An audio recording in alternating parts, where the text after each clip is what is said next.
আরে যাই, তাড়াতাড়ি যাই পা চালিয়ে চালিয়ে। আরে রতনের বাড়িতে যাচ্ছি অনেক দিনের পর, দুজনে সেই একসাথে পড়তাম। হ্যাঁ, তার তো বিয়ে হয়ে গেছে, একটা ছেলেও আছে শুনেছি।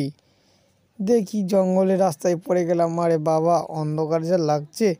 তাড়াতাড়ি পা চালিয়ে যাই, দেখি ঘরে কেউ আছে কি না। রতন এতদিন বাদে যাচ্ছি, আমাকে চিনতে পারবে কি না কে জানে।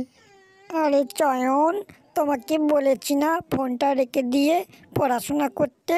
আমি একটু ফাঁকে যাচ্ছি, তোমার বাবার বন্ধু আসবে, তুমি তাকে লক্ষ্য রেখে বললো এখানে বসছে, ঠিক আছে? আর ফোন দেখবে না, ফোন হাতে যেন না থাকে। আমি তোমাকে পড়তে বসতে বলে গেলাম, আমি চললাম, ঠিক আছে? হ্যালো সোনা জানু, আমার কথা কি শুনতে পাচ্ছ? আরে মা ছিল বলে আমি তো ফোন করতে পারিনি। হ্যাঁ গো হ্যাঁ, শুনতে পাচ্ছি। আমি তো দেখছি তুমি তো আমার থেকেও বেশি ভীতু। আরে বেশি ভীতু না, তুমি ওরকম করে বলো না। আমি না তোমাকে খুব ভালোবাসি। আর আমার মা জানলে বকাবকি করবে, আমাকে তো ফোন হাটকাতে দেয় না। তাই আমি তোমাকে লুকিয়ে লুকিয়ে ফোন করছি। আরে দাঁড়াও, কেউ আসছে, আমি বইটা নিয়েই দেখি, মনে হচ্ছে বাইরে কেউ আসছে। আরে হ্যাঁ, কেউ আসছে, রাখো, পরে কথা বলছি। আরে কে তুমি আঙ্কেল, আমাদের বাড়িতে ঢুকে পড়লে, কাকে চাই? আরে আমি তো তরুণের বন্ধু।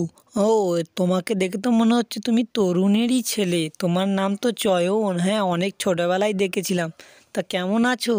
আমি ভালো আছি আঙ্কেল, তুমি বসো। বাবা তো বাইরে গেছে, ফিরে আসতে দেরি হবে।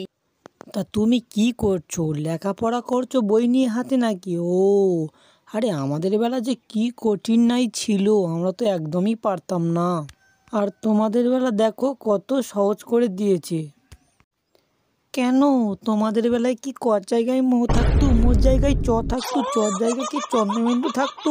কঠিন করে দিয়েছে, যেই কত সেই ক খ রয়ে গেছে। যত সব আজে বাজে লোক সব।